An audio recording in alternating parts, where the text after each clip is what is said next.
ನಮಸ್ಕಾರ ಸ್ನೇಹಿತರೆ. KRS dam ಅಂದ್ರೆ ಯಾರಿಗೆ ತಾನೇ ಗೊತ್ತಿಲ್ಲ. ಆದರೆ ಈ KRS ಡ್ಯಾಮ್ನ ಒಳಗೆ 800 ವರ್ಷಗಳ ಹಳೆಯ ದೇವಸ್ಥಾನವಿದೆ. ಈ ದೇವಸ್ಥಾನ ಕೇವಲ KRS ಡ್ಯಾಮ್ ಬತ್ತಿ ಹೋದಾಗ ಮಾತ್ರ ಕಾಣಿಸುವುದು ಯಾಕೆ? ಅಸಲಿಗೆ ಈ ದೇವಸ್ಥಾನ ಯಾವುದು? ಈ ದೇವಸ್ಥಾನದ ವಿಶೇಷತೆಗಳು ಏನು? ಪ್ರಧಾನಿ ಮೋದಿ ಕೂಡ ಈ ದೇವಸ್ಥಾನಕ್ಕೆ ಭೇಟಿ ನೀಡಬೇಕೆಂದು ಬಯಸಿದ್ದು ಯಾಕೆ? ಪ್ರತಿಯೊಬ್ಬರೂ ಈ ದೇವಸ್ಥಾನಕ್ಕೆ ಭೇಟಿ ಕೊಡಬೇಕೆಂಬ ಬಯಕೆ ಇರುತ್ತೆ. ಆದರೆ ಎಲ್ಲರೂ ಈ ದೇವಸ್ಥಾನಕ್ಕೆ ಹೋಗಲು ಸಾಧ್ಯವಿಲ್ಲ. ಅದರ ಹಿಂದಿನ ರಹಸ್ಯವೇನು ಗೊತ್ತಾ? ಎಲ್ಲ ವಿವರವನ್ನ ಈ ವಿಡಿಯೋದಲ್ಲಿ ನೋಡೋಣ ಬನ್ನಿ. ಸ್ಕಿಪ್ ಮಾಡದೆ ವಿಡಿಯೋವನ್ನ ಕೊನೆವರೆಗೂ ತಪ್ಪದೆ ನೋಡಿ. ಅದಕ್ಕೂ ಮುನ್ನ ಈಗ ತಾನೇ ಕೊಡಗಿನಲ್ಲಿ ಒಳ್ಳೆ ಮಳೆಯಾಗುತ್ತಿದ್ದು KRSಗೆ ನೀರು ಹರಿದು ಬರುತ್ತಿದೆ. ನೀವು ಕೂಡ KRS ಡ್ಯಾಮ್ ತುಂಬಲಿ ಎಂದು ಬಯಸುವ ಹಾಗಿದ್ರೆ ಈ ವಿಡಿಯೋವನ್ನ ತಪ್ಪದೆ ಲೈಕ್ ಮಾಡಿ ಸ್ನೇಹಿತರೆ. ನೀವು ಈ KRS ಅಣೆಕಟ್ಟಿಗೆ ಭೇಟಿ ಕೊಟ್ಟಿದ್ದೀರಾ? ಎಸ್ ಆರ್ ನೋ ಅಂತ ತಪ್ಪದೆ ಕಮೆಂಟ್ ಮಾಡಿ ತಿಳಿಸಿ.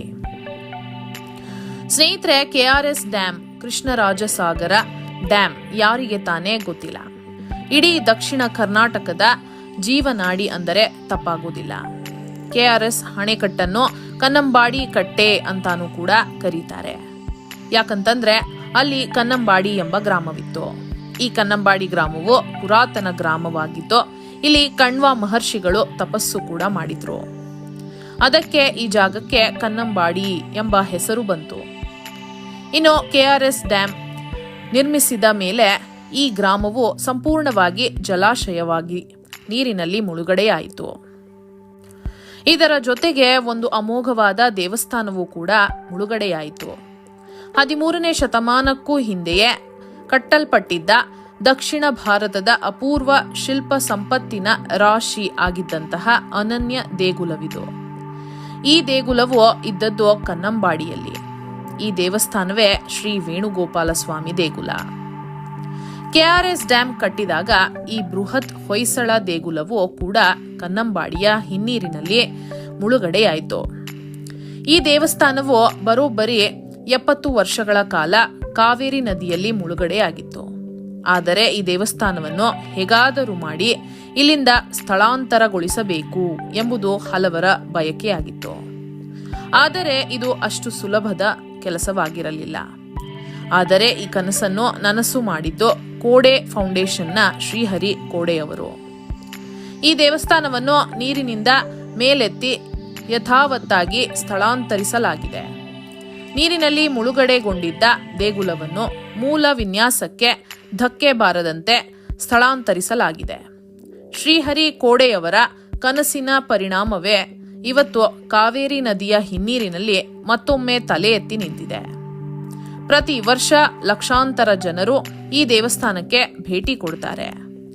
ಆದರೆ ಅನೇಕ ಮಂದಿಗೆ ಈ ದೇವಸ್ಥಾನ ಇದೆ ಎಂದು ತಿಳಿದೇ ಇಲ್ಲ. ಈ ದೇವಸ್ಥಾನದ ಬಗ್ಗೆ ಗೊತ್ತಿದ್ದರೂ ಕೂಡ ಅದರ ಇತಿಹಾಸ ತಿಳಿದಿರುವುದಿಲ್ಲ. ಅದನ್ನು ತಿಳಿಸುವ ಪ್ರಯತ್ನ ನಾವು ಈ ವಿಡಿಯೋದಲ್ಲಿ ಮಾಡ್ತಿದ್ದೀವಿ.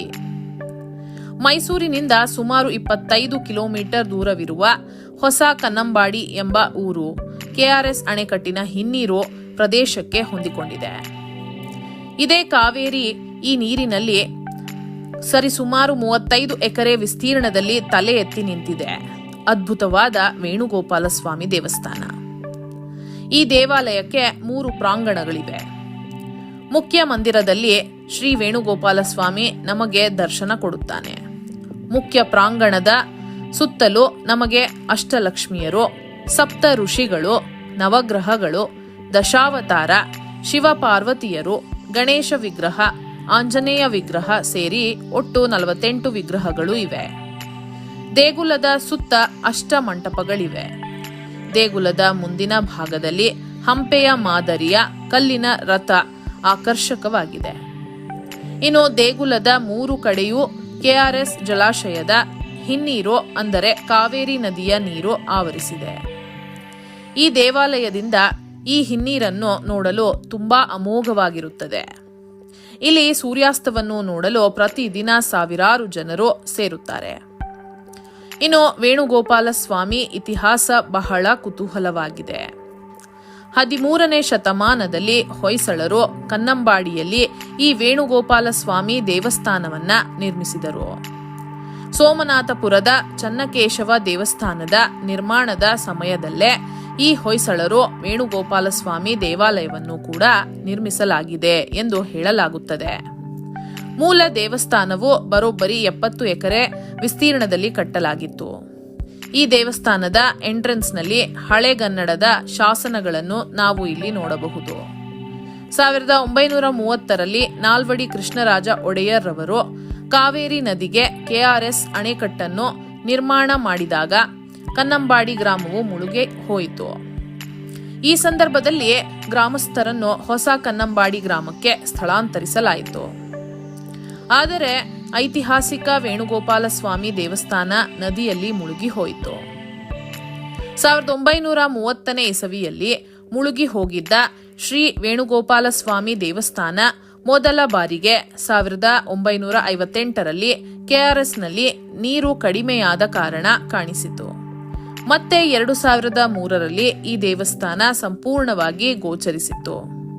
ಈ ಸಂದರ್ಭದಲ್ಲಿ ಈ ದೇವಸ್ಥಾನವನ್ನು ನೋಡಲು ಲಕ್ಷಾಂತರ ಜನ ಮುಗಿಬಿದ್ದಿದ್ದರು. ಆಗಲೇ ಹೇಗಾದರೂ ಮಾಡಿ ಈ ದೇವಸ್ಥಾನವನ್ನು ಸ್ಥಳಾಂತರಿಸಬೇಕು ಎಂಬ ಆಸೆಯು ಅನೇಕರಲ್ಲಿ ಮೂಡಿತು. ಆಗಲೇ ಕೋಡೆ ಸಂಸ್ಥೆಯ ಶ್ರೀಹರಿ ಕೋಡೆ ಮುಂದು ಬಂದರು. ಈ ದೇವಸ್ಥಾನವು ಸಂಪೂರ್ಣವಾಗಿ ಕಲ್ಲಿನಿಂದಲೇ ಕಟ್ಟಿರುವ ಕಾರಣ 70 ವರ್ಷ ನೀರಿನಲ್ಲಿ ಇದ್ದರೂ ಕೂಡ ದೇವಸ್ಥಾನ ಒಂದು ಚೂರು ಹಾಳಾಗಿರಲಿಲ್ಲ. ಆಗಲೇ 2003ರಲ್ಲಿ ಕರ್ನಾಟಕ ರಾಜ್ಯ ಸರ್ಕಾರದ ಅನುಮತಿಯನ್ನು ಪಡೆದು ಅನೇಕ ತಜ್ಞರೊಂದಿಗೆ ಸೇರಿ ಈ ದೇವಸ್ಥಾನವನ್ನು ಸ್ಥಳಾಂತರಗೊಳಿಸಲು ಪ್ರಯತ್ನವು ಶುರುವಾಯಿತು. ತಜ್ಞರು ದೇವಸ್ಥಾನದ ಪ್ರತಿಯೊಂದು ಫೋಟೋವನ್ನು ತೆಗೆದುಕೊಂಡಿದ್ದರು. ಸುಮಾರು 10,000 ಫೋಟೋಗಳನ್ನ ತೆಗೆಯಲಾಯಿತು. ಪ್ರತಿಯೊಂದು ಕಂಬಕ್ಕೂ ನಂಬರ್ ಸಹ ಕೊಟ್ಟಿದ್ದರು. ಮೊದಲು ದೇಗುಲವನ್ನು ಖಾಲಿ ಜಾಗದಲ್ಲಿ ಬಿಡಿ ಭಾಗಗಳಂತೆ ಇರಿಸಲಾಯಿತು. ಆನಂತರ ಈಗ ಇರುವ ಜಾಗದಲ್ಲಿ ಅದನ್ನು ಮತ್ತೆ ಜೋಡಿಸಲಾಯಿತು. ಈ ಕೆಲಸ ಶುರುವಾಗಿದ್ದು 2003ರಲ್ಲಿ, ಆದರೆ ಮುಗಿದಿದ್ದು 2011ರಲ್ಲಿ. ಆದರೆ ದೇವಸ್ಥಾನಕ್ಕೆ ಹೊಸ ರೂಪ ನೀಡಲು 2017ರವರೆಗೆ ತೆಗೆದುಕೊಳ್ಳಲಾಯಿತು. 2017 ಡಿಸೆಂಬರ್ 6ರಂದು ಶ್ರೀ ವೇಣುಗೋಪಾಲ ಸ್ವಾಮಿಯ ಪುನರ್ ಪ್ರತಿಷ್ಠಾಪನೆ ಕಾರ್ಯಕ್ರಮ ನೆರವೇರಿತು.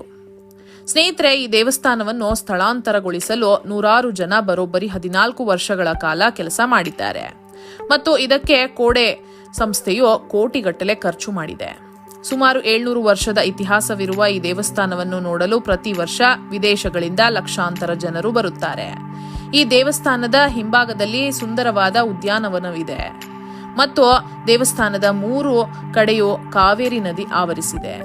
ಈ ದೇವಸ್ಥಾನದಲ್ಲಿ ನಿಂತು ಸೂರ್ಯಾಸ್ತವನ್ನು ನೋಡೋದೇ ಒಂದು ಅದ್ಭುತವಾದ ಕ್ಷಣ ಅಂತಾನೆ ಹೇಳಬಹುದು. ಆದರೆ ಕರ್ನಾಟಕದಲ್ಲಿ ಇರುವ ಎಷ್ಟೋ ಜನರಿಗೆ ಈ ದೇವಸ್ಥಾನದ ಬಗ್ಗೆ ಗೊತ್ತಿಲ್ಲ. ನಿಮಗೆ ಸಮಯ ಸಿಕ್ಕಾಗ ಮೈಸೂರಿಗೆ ಭೇಟಿ ಕೊಟ್ಟಾಗ ತಪ್ಪದೆ ಈ ವೇಣುಗೋಪಾಲ ಸ್ವಾಮಿ ದೇವಸ್ಥಾನಕ್ಕೆ ಒಂದು ಬಾರಿ ಭೇಟಿ ಕೊಡಿ.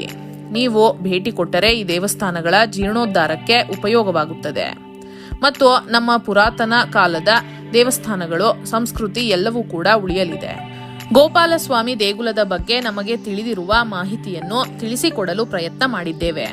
ಈ ದೇವಾಲಯದ ಬಗ್ಗೆ ನಿಮ್ಮ ಅನಿಸಿಕೆ, ಅಭಿಪ್ರಾಯವನ್ನ ತಪ್ಪದೆ ಕಮೆಂಟ್ ಮಾಡಿರಿ. ಹಾಗೆ ಈ ವಿಡಿಯೋವನ್ನ ತಪ್ಪದೆ ಎಲ್ಲರಿಗೂ ಶೇರ್ ಮಾಡಿ. ಧನ್ಯವಾದಗಳು.